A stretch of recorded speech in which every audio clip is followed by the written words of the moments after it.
Olá, seja bem-vindo a mais uma edição do TV Câmara Entrevista. No próximo sábado, dia 24 de setembro, Porto Alegre recebe a 7ª edição da Jornada sobre o Holocausto. O evento tem como objetivo destacar a importância do ensino deste episódio da história da humanidade nas escolas e universidades. Para conversar sobre este evento, a gente recebe aqui no estúdio o Dr. César Facioli, que é Procurador de Justiça do Ministério Público do Rio Grande do Sul, e também José Carlos Moreira da Silva Filho, professor da Faculdade de Direito da PUC. Bom, obrigado pela presença de vocês no programa de hoje. A primeira pergunta que eu coloco para essa nossa conversa de hoje é a respeito do objetivo desse ano da jornada, que é manter esse assunto em pauta, o assunto do Holocausto, desse massacre de judeus e outras etnias durante a Segunda Guerra Mundial, aquele período da história da humanidade. Então eu peço para vocês, a primeira pergunta é colocar para o nosso telespectador a importância de sempre lembrar este assunto, né, e não deixar, assim, para que ele não se repita. Então, por favor, o doutor pode começar a responder. Tá bem. Primeiro, minha saudação, satisfação, professor. Me parece assim que o grande cenário da reflexão de fundo da nossa jornada é exatamente essa espécie de curadoria da memória. De uma memória que, especialmente para essa geração atual, dos mais jovens de hoje, pode ter algum distanciamento crítico preocupante. Então, me parece que por trás do tema proposto, o título da própria jornada, a importância da educação, não apenas nessa mediação e produção de informação, mas especialmente nessa curadoria dessa memória sobre esse momento que não deve, que não pode, que não deve ser esquecido desse percurso humano sobre a Terra, que é o Holocausto judeu durante a Segunda Guerra Mundial.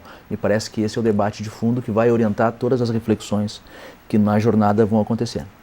Certo, professor. Então, na sua opinião, a importância, né, de se manter em pauta esse acontecimento, esse fato histórico. Bem, a importância é muito grande. Eu costumo dizer que não há assunto mais atual do que a memória. A Shoah foi outro nome que se dá na própria língua, né, Yiddish, do idioma Yiddish, para o que aconteceu durante a Segunda Grande Guerra Mundial, um genocídio, um massacre de mais de 6 milhões de pessoas, grande parte delas pessoas judeus, ciganos, negros também. Esse período da história, ele revelou algo que, de certo modo, ao meu ver, já estava latente no próprio projeto da modernidade, né? E que se estabelece a partir, claramente, de 1492. Não à toa, é o mesmo ano em que os judeus foram expulsos da Europa, né? Foram expulsos de Granada. Nesse período, a Europa ela sai da periferia do mundo muçulmano e passa a ocupar a centralidade do mundo. E isso se dá a partir do processo de colonialismo na América Latina e a partir do genocídio que se deu na América Latina de indígenas e depois de africanos e descendentes de africanos aqui. No entanto, naquele contexto, essas pessoas, esses grupos, não eram vistos sequer como seres humanos. Eram vistos até como criaturas, talvez a um meio caminho da humanidade. Houve debates teóricos em relação a isso, se eles teriam alma, se eles não teriam alma. E aconteceu esse massacre, esse genocídio, fora do espaço de convivência urbana, de convivência cultural da Europa. Há, inclusive, estudos muito sérios hoje que dizem que toda a teoria dos direitos humanos que foi sendo construída no ambiente europeu, especialmente a partir do século XVIII, XVII, mas principalmente do século XVIII, teve como antecedente a experiência concreta do extermínio indígena e do extermínio que se deu nas colônias e da defesa que algumas pessoas, como Bartolomé de las Casas, fez desses indígenas. Então a Europa passou a conhecer esse tipo de atitude de total desconsideração da humanidade do outro num momento que se deu após esse processo, dentro do contexto moderno, né? E isso ocorreu claramente, a experiência mais intensa nesse sentido, sem dúvida alguma, foi o que os nazistas fizeram durante a Segunda Grande Guerra, embora não tenha sido o único episódio, o único processo de extermínio em massa, de construção de campos de concentração, de genocídios e de massacres. A novidade, né, desse fato é que isso aconteceu no coração da Europa ilustrada, né? Na nação de grandes pensadores, de grandes artistas, de grandes intelectuais, responsáveis por construir toda aquela parte bonita, emancipatória, democrática, libertária do discurso da modernidade. Só que esse discurso sempre teve essa outra face de negação ao outro, de negação de uma certa parcela da população mundial e de afirmação de uma certa superioridade europeia, que se estabelece nos modos, no pensamento, que se estabelece na cultura e que, em último plano, né, claramente se estabelece na raça. Então isso que aconteceu no coração da Europa não pôde mais afastar essa característica da modernidade. E não é à toa que foram algumas vítimas diretas do genocídio praticado pelos nazistas, da Shoah, que teorizaram isso, né? Um dos grandes autores nesse sentido foi Walter Benjamin, que foi vítima, né? E Walter Benjamin disse claramente que quando a modernidade assume a ideia de progresso como ideia central que vai mover toda a sociedade, ela também assume junto consigo a possibilidade de que alguns custos podem ser assumidos, de que algumas mortes, de que alguns extermínios serão necessários para que a humanidade possa avançar e possa progredir. Então, em nome de algum ideal, de alguma superioridade de objetivos ou de destino, você desumaniza outros grupos e outras pessoas. Então, após a Segunda Guerra, não teve mais como evitar que se reconhecesse esse lado sombrio da modernidade. Tem vários episódios que demonstram isso. Mas depois do chamado Holocausto, não mais isso foi possível ser escondido, até por conta da produção de imagens, até por conta disso ter ocorrido efetivamente, como eu disse, no coração da Europa ilustrada. Então, essa memória ela é indispensável. E isso gerou, só para finalizar minha resposta, isso gerou uma frase muito conhecida de Adorno, que também foi um pensador judeu perseguido, que conseguiu escapar, era amigo do Walter Benjamin. Ele disse: Hitler colocou um novo imperativo categórico para a humanidade, né? Orientar toda a conduta, todo o pensamento e toda a ação para que Auschwitz, que foi o maior dos campos de concentração e era um campo de extermínio total das pessoas, né, nunca mais se repita. Então talvez a gente não sabe muito bem o que é uma sociedade justa e adequada, mas a gente sabe o que não deve se repetir e que infelizmente em diferentes aspectos tem se repetido desde então, né?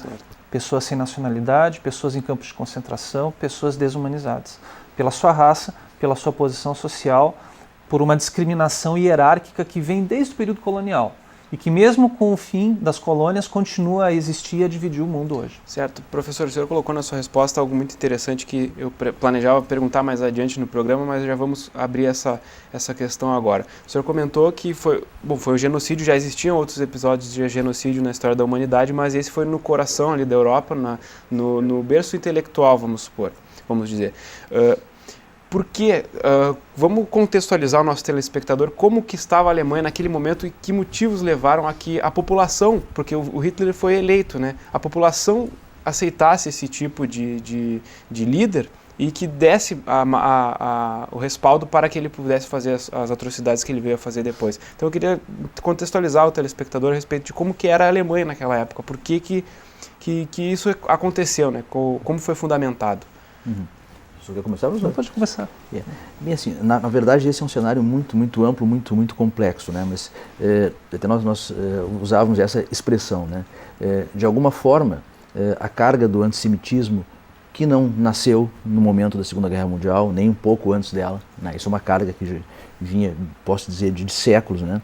Na verdade, a partir desta referência se construiu, entre aspas, uma boa desculpa estratégica, que é o que faltava, para construir um cenário de convencimento a partir de um trabalho de mídia absolutamente, entre aspas de novo, muito competente, para produzir alguns valores, na verdade, todo esse cenário que se construiu, né, que, digamos assim, convenceu o povo alemão, não o povo alemão, a maioria dos integrantes do povo alemão, naquele momento histórico, a aderir ou se omitir, mas basicamente a aderir esse movimento, nasce desse trabalho que produzia uma ideia de unificação, de uma Alemanha unificada para responder, né, a digamos, um ataque concreto, simbólico.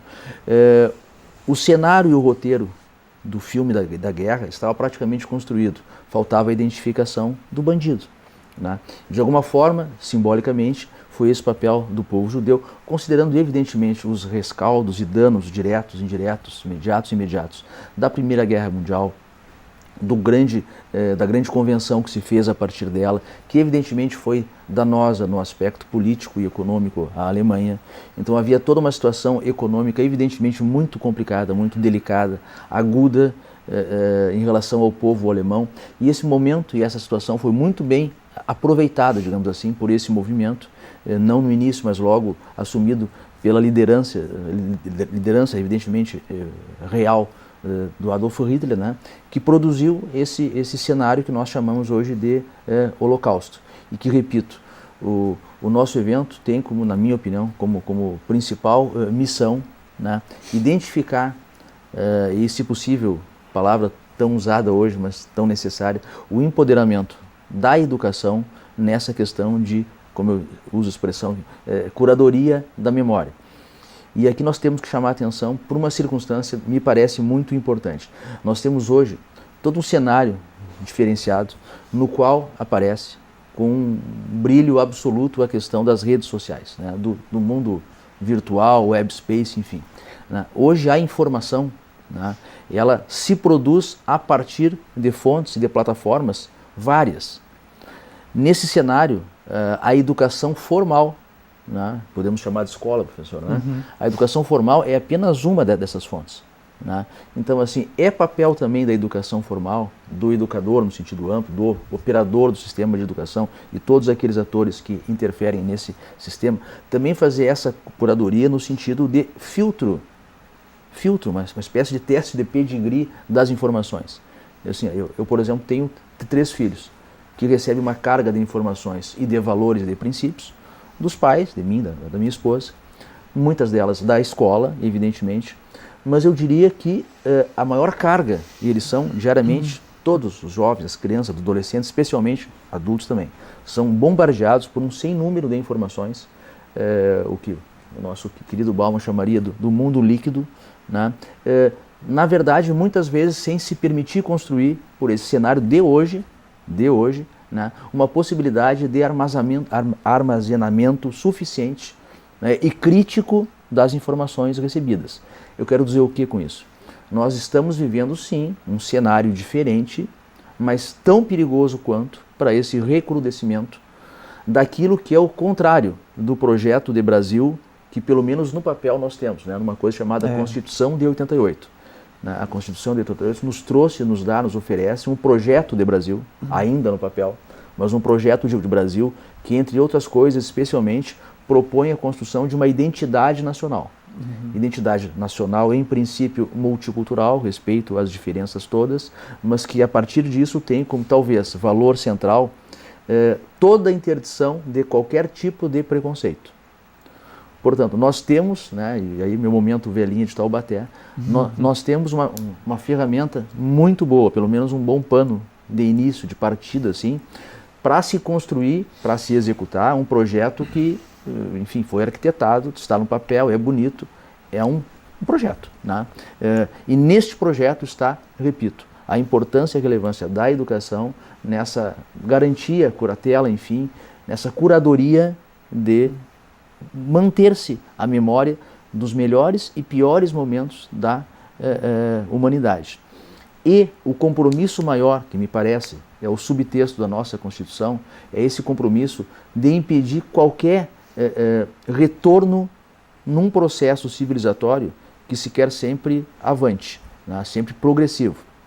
O que nós tivemos ali, por isso toda aquela reação a partir da Declaração dos Direitos Humanos, todas as demais cartas que até hoje, a legislação que temos a partir de 88 para buscar o nosso recorte atual, o caso de Porto Alegre, né, que tem uma lei, que não é a primeira, mas uma lei muito importante, que exige o ensino, a informação sobre a ocorrência do Holocausto nas escolas, ou seja, que as novas gerações pelo menos saibam o que aconteceu. Exatamente o que aconteceu, a dimensão disso, o número, né? Educação de direitos humanos também tem um lado muito importante, né? De construir informação sem abrir mão da sensibilidade. E para que a gente tenha alguma efetividade em educação de direitos humanos, evidentemente, na opinião de muitos estudiosos, eu apenas estou aderindo a elas, assim, é muito importante hoje também que a gente trabalhe a questão da comunicação. Se nós trabalharmos educação em direitos humanos com as ferramentas, por exemplo, que eu tive, professor, eu sou muito antigo, eu ainda tive o ginásio, né? Eu fui aluno do ginásio, entendeu? Como eu sou velho. Mas enfim, eu sou idoso, aliás, na sua expressão velha. Se as ferramentas usadas, na minha construção acadêmica, na minha educação formal, forem usadas hoje, esse mundo líquido do web space, assim, ó, não haverá nenhuma adesão a crianças e adolescentes de hoje. E por isso o papel da educação, de conteúdo, mas de método. Nós temos que descobrir um método comunicativo. Nós temos que atingir na educação de direitos humanos essas novas gerações, produzindo sensibilidade. E para isso nós vamos ter que identificar qual é o cenário, qual é o mundo que elas vivem, qual é a língua que elas falam, né? Os meus filhos, eles não têm como língua natal o português. Certo. A língua natal deles é a informática. É a minha segunda língua. É a primeira língua deles. As crianças já nascem trabalhando a lógica, inclusive, não sei, de uma nova construção neurológica, assim, que trabalham com esta lógica. Nós temos que pensar nisso. Na educação de direitos humanos, professor, especialmente. Né? Porque assim, se seus filhos, os meus filhos, a juventude de hoje, receber palestras no formato que eu recebi, por exemplo, a aderência e eficácia disso em termos de construção de pessoas críticas de cidadania é zero. E nós não vamos produzir nada em relação ao delay que temos hoje da realidade brasileira com o que está naquele projeto maravilhoso, enquanto papel da Constituição de 88. E por isso nós corremos um risco muito grave de repetir os erros do passado. Certo. E o maior erro da história do passado, da civilização humana, na minha opinião, e acho que na opinião da maioria, foi o Holocausto judeu durante a Segunda Guerra. Certo. Professor, vamos voltar um pouquinho então ao início, vamos, né? Tô lembrado. O doutor fez uma extensa resposta a respeito de como é que era, né, a Alemanha na época, o que permitiu que esse, como o doutor falou, o maior erro da história da humanidade, como que ele conseguisse acontecer de fato. Bem, o Dr. César aqui fez uma articulação bastante interessante de temas. Eu vou me aproveitar dela um pouco para fazer referência a esse período. Falou da Constituição, né? A Constituição de 88, com todas as suas, no Brasil, né? Com todos os seus avanços, a sua virtualidade, a sua força. É interessante lembrar que quando o nazismo acontece, estava em vigor na Alemanha uma das constituições consideradas mais avançadas, né? Que foram construídas no século XX. Modelo. Constituição de Weimar, e que trouxe direitos sociais, trouxe princípios, trouxe todo um projeto civilizatório, um projeto emancipatório para a sociedade.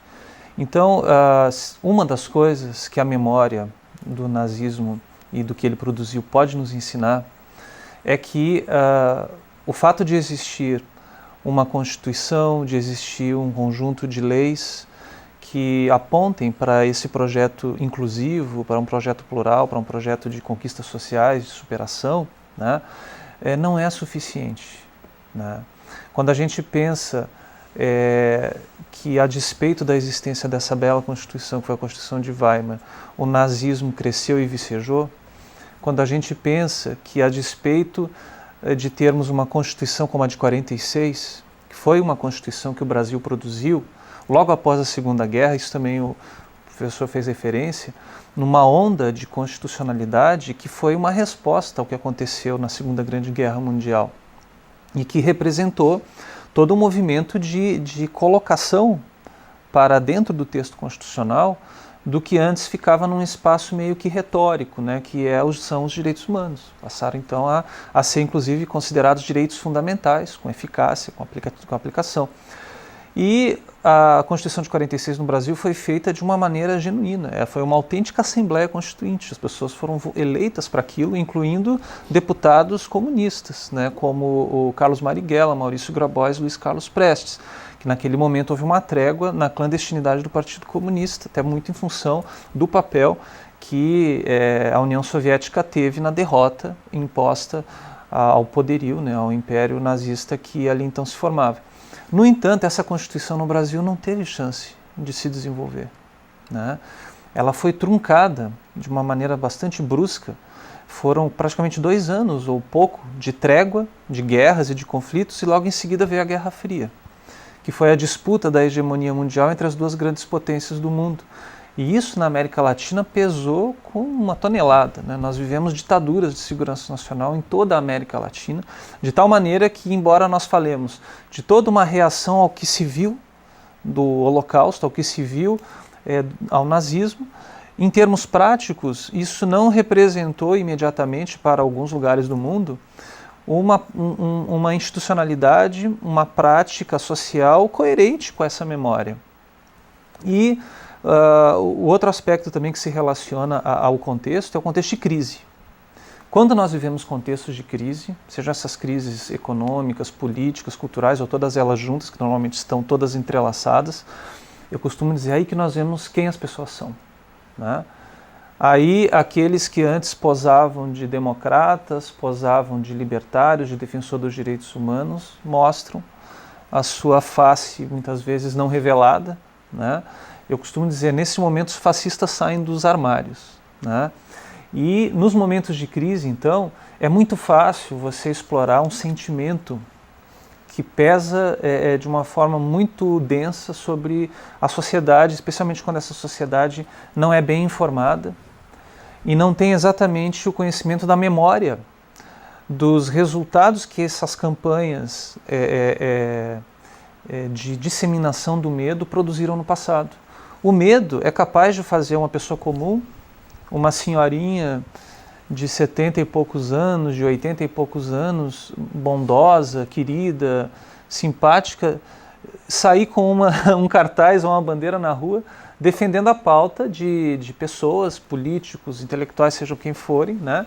Não vou citar nomes, que defendem bandeiras extremamente agressivas contra certos grupos da sociedade, né? Bandeiras que levam, de fato, à violência, que levam, de fato, que instrumentalizam ações de eliminação do outro.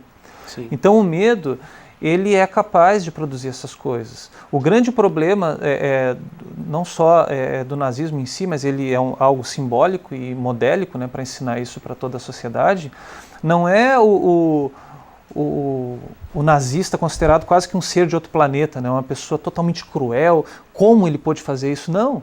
Isso aconteceu exatamente porque houve todo o envolvimento social nisso. Agora, usando o exemplo que o senhor usou da senhorinha boazinha e tal, senhorinhas boazinhas deduravam onde tinha judeus, por exemplo, por medo, por represália e tal, sim. Só para fazer um parênteses. E tem muitos episódios assim que mostram que muitas vezes, eu inclusive na jornada que eu participei, que se não me engano foi a 4ª jornada, nós tivemos a honra e o privilégio, né, de ouvir testemunhos de sobreviventes. Um deles que eu ouvi era de Auschwitz. E ele dizia que alguns camaradas dele, ali, prisioneiros, né, ele até hoje, contando toda a epopeia pela qual ele passou, a gente não sabe como ele está vivo, né, como ele sobreviveu àquilo tudo. Mas ele dizia que teve um grupo de prisioneiros que conseguiu escapar do campo de concentração e não andou muito, foi preso pela própria população e inclusive agredido. Se não fossem os agentes da SS que lá estavam, né, eles teriam sido linchados pela população ali mesmo. Né? Então é muito preocupante quando a gente, trazendo um pouco o vínculo com isso, com o que o professor falou, da educação. Né? Quando, para usar uma expressão do Boaventura de Sousa Santos, se espalha um fascismo societal. Você vai em diferentes lugares da sociedade e encontra facilmente discursos de ódio, discursos que levam, pela sua lógica, à eliminação da outra pessoa pelo fato dela ser gay, dela ser negra, dela ser comunista, ou enfim, o rótulo que se quiser encontrar para desumanizar e reduzir tudo que uma pessoa que são muitas coisas, né, a uma única característica, e essa característica vista de uma maneira pejorativa, né, de uma maneira discriminatória. Então, isso se propaga de uma maneira muito forte e encontra livre campo para se disseminar exatamente quando não se tem um trabalho de construção. Porque é muito fácil destruir. Destruir você destrói num instante. Políticas públicas, você destrói toda uma tentativa de construir uma cultura mais tolerante, mais compreensiva, mais hospitaleira. A hospitalidade é uma palavra melhor do que tolerância. Né? Uhum. E para destruir é muito fácil. Né? Basta que você tenha um grande poder de comunicação, basta que você tenha um grande poder de desinformação. Então, por isso que penso eu, se você quer aprender direitos humanos, não para defender bandido, que é uma total estupidez, né? Quem defende direitos humanos não está defendendo o ato que o criminoso praticou. É uma distorção do conceito. É uma distorção completa, né? Aliás, pode falar. Perdão, muito explorada, né? Há todo um conceito que se usa da pior maneira possível, em que segmenta e polariza, colocando de um lado direitos humanos e de outro lado segurança pública.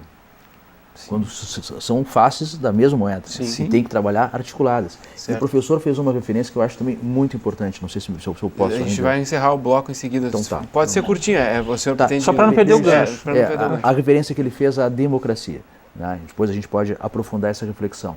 Mas agregando ainda a esse contexto de crise, muito bem descrito pelo professor, vamos lembrar que tem um adendo muito agudo nesse momento histórico, não só no Brasil, mas especialmente na Europa, mas no Brasil também, que é a questão dos movimentos migratórios. A ideia do migrante, a figura do migrante, a figura do outro, da alteridade, do diferente, aquele que vem com outra cultura, outra religião, outros hábitos, eventualmente, inclusive, com interesse de ocupar o meu espaço, por exemplo, no mundo do emprego.